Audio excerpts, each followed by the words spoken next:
Today, RT is talking to Peter Joseph, activist and filmmaker. He's the founder of the Zeitgeist movement and has recently released his newest film, Zeitgeist Moving Forward. Now, Peter, thank you for joining us today. For our viewers who may not be very familiar with it, please briefly explain what the Zeitgeist movement is. Well, the Zeitgeist film series, I'll originally first point out, is my own creative expression. And it carried over with an influence, inspiration, if you will, to the Zeitgeist movement through a number of people that wanted to start being active in social change. So the Zeitgeist movement overall is built upon the ideology of the Venus Project, which is worth mentioning, which is the life work of Jacques Fresco. What that means is that all of the work that he's done throughout his entire life as an engineer, compiling sustainable designs, compiling ideologies, value orientations, compiling ideas essentially that make us in tandem with nature. If we want to approach all the problems in the world, we have to think about it technically, not think about it through political parties, not think about it through the acquisition of money or the movement of money. It's time we just go straight to it because we understand it now. Science, I say that and people don't quite understand what I mean. I'm not talking about an esoteric view. We're talking about firm physical science of what it means to meet the needs of the human population. You often talk about the problems caused by our current monetary system. How is it that by taking away money from the equation that you really think that we can eliminate such problems as crime and disease? Well, it's not just taking away the physical currency, it's the entire system itself. So let's make sure that's apparently clear, abundantly clear. When I talk about money, I'm referring to the monetary structure and its holistic entity. So let's start with crime. 90–95% of all crimes are based on property. In fact, a guy will run out, steal a car that's worth $15,000. He'll get arrested and thrown in jail for possibly 10 years at an expense of probably $300,000. Just give him the car. It's inefficient, the entire crime and punishment, so give people what they need. And you'll begin to see that needs and wants start to divide. We live in a culture based on wants. We create all these artificial wants, people and their stylistic and materialistic ideas and the things that they want to own and show their property and status. This is a concoction. Then there's needs on the other end of the spectrum. Needs are true, viable things. And when people don't have their needs met, crime emerges. So crime is easily related to money. I mean, there's only a small percentage of really serious violent crimes, and even many of those come from psychological neuroses. And you can research the work of James Gilligan. They come from bad conditions, and in a resource-based economy, that is a very important issue. And that's not just the technical management of resources, it's understanding that the entire environment has to be low stress.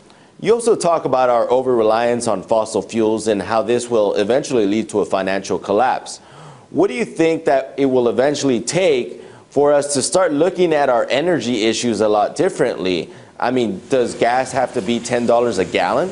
If you're born into this system, you're indoctrinated into it, and you think the system is working, yes, $10 a gallon gas might be the rude awakening it takes to get society to understand what's happening. Let's talk about how overconsumption is affecting us in real time. Here in Los Angeles, we're dealing with high unemployment, unprecedented hunger. Does it really have to be this way? Because I think a lot of us over the years have grown to learn that there has to be some suffering in this world, right? Capitalist free market system, I don't believe, is going to hold up for that much longer. I'm not a prophet, but I think that it's going to show itself, and people are going to begin to see that it's intrinsically flawed. The collapse of industrial civilization, to put it very exaggeratedly, if you will, because we base everything on oil, is a very terrifying idea. I am not a doomsday theorist. I'm simply looking at the statistics. If we aren't adapting ourselves to renewables, which we have plenty of, we just need a systems approach to energize them and get them going, to change the global infrastructure, which we could easily do if there was an interest to do so. Again, it's a technical phenomenon. We don't need money to do it. We just do it. You know what I mean? If that doesn't occur, we're definitely going to see more wars. We're going to see extremely high gasoline. We're going to have a huge profiteering subculture. Collapse of society will be met with a huge profiteering group that are shorting all the interests, that are the owners of the goods that are going scarce, because scarcity equates to more profit. And that's another thing I think people should understand as well. There's no intrinsic interest in the whole of society for the well-being of everyone. And there isn't going to be, as far as I'm concerned, a legitimate economic recovery. We're not going to see the heyday of the human species, as far as I'm concerned, is over until radical shifts are made because of how important the hydrocarbon issue has been. And again, no one's doing anything to counter it. What we need really is a Manhattan Project, if you will, but for renewable energy research, and without having to worry about limitations of corporations to get it done. So to answer your question, there's not going to be an economic recovery that people are expecting. But it was many poor and middle-class Americans who contributed to the victory of our current president. Is their voice not being heard? Well, does anyone have a voice in this democracy we call America? It doesn't matter how loud someone yells or how many letters they write to their congressman or how much they complain. Very little can change what is set in motion by the very nature of the political system, which is simple. It's a pointed dictatorship. Boom. Once they're in power, there's very little any of us can do. And since the entire thing is subservient to corporate interests through taxation and everything else, you see that the political corporate interest, and what John Perkins calls the corporatocracy, this is the phenomenon that exists. So the public is always going to be given the short end of the stick, and always has been since the divinity of kings, you know. Nothing's really changed. We live in an advanced form of feudalism and nothing more. In the past, you've pointed out the dangers of our massive debt problem here in America. Do you think that this is an issue that's just impossible to resolve, even with the massive austerity measures that are being proposed? Austerity measures are an abomination, a complete atrocity against the general population, as all austerity measures have been from the World Bank or any other institution, because the problem isn't the people. They cut natural programs, they cut NPR, they cut things like education. These are the core attributes of human survival. They cut welfare.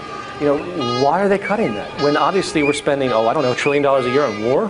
Where is the logic with all of this? In your film, you talk about how robots will eventually be doing all the jobs that humans are doing. To a certain extent, that's already happening. Robots are taking the jobs of thousands of people.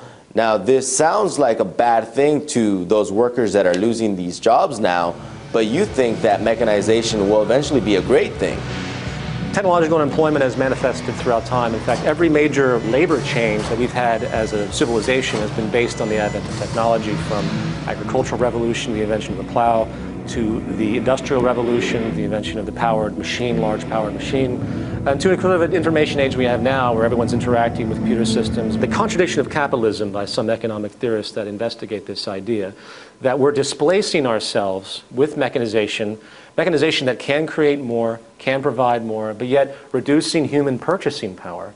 So what you have is the more we mechanize, less jobs, less money in circulation. So how can an economy work? It's starting to stifle itself because of this very phenomenon. Technology is more efficient than human labor. It's time we maximize that. Instead of corporations feeling that they need to be providing a social service to keep people employed, we say, forget this, forget the labor for income system. We're in a different paradigm now. We can create an abundance on this planet, what I call an access abundance. We can have vertical farms fully automated off the coast of Los Angeles that can produce all the organic food for all of Los Angeles. You make the claim that our current socioeconomic system is just not working. For people who agree with you or want to create change right away, what suggestions do you have for them? I mean that if the patterns continue themselves, if the trends that I see continue, if the ignoring of the energy issues, if the ignoring of the growing instability through society, the kind of naivety of the general population to think, oh, everything's just going to be okay, these things will coalesce into what I consider collapse. And it's a multifaceted, very difficult thing to anticipate. And it won't occur in some big, you wake up one day and everyone's running around on fire. It will be a slow grind of more unemployment, more extreme poverty, more suffering, death, more wars by all means, and more basic social instability, rationing of resources. I say that people should boycott the major banks, especially the banks that are part of the Federal Reserve cartel. This is a corrupt financial institution that has a cartel of private banks, and everyone just seems to think it's okay. People are beginning to realize that there are people in power that are preserving themselves, and they really don't have a genuine interest to help anyone else. But I do suggest people begin to be more conscious and try to find other sources of information. I happen to enjoy RT, independent media, more independent media, get away from the dominant institutions. Imagine years ago when you lived in a society where all you had was a newspaper. There was no television, you know. All you got was that newspaper at your front door. Imagine how easy it was for people to control what people thought. Don't ever join the military. Support the people that are there and respect them as human beings, but I do my best when I speak to people in the military. I say, just get out. I have deep respect for the people that go into this. I feel for them, the poor Americans that have been forced, as far as I'm concerned, coerced by the economic structure to get money for college, and boom, they're thrown into this hugely detrimental psychological environment. The shell shock and everything that emerged, the one out of 4 veterans that commit suicide. It is not in, I believe, our basic human development to just kill each other. I think it really is a bad state of mind and causes more hurt than anything else. And the larger perspective, geopolitically, all it does is create animosity. If you took all the money we spend on war and applied it to renewable energies or applied it to basically anything social, you could resolve that problem in a second. You took all the scientists that are currently developing weapons and put them on how to actually redesign a sustainable society. Again, to get out of the hydrocarbon economy. If you had people actually utilize the interest of the well-being of the planet and the human species, if we just simply made that decision instead of constantly trying to kill each other for whatever temporal purpose or resource, geopolitical alignment, or whatever strategy of dominance happens to be the flavor of the month, if we can just get away from that, we'd be much better off, to put it frankly.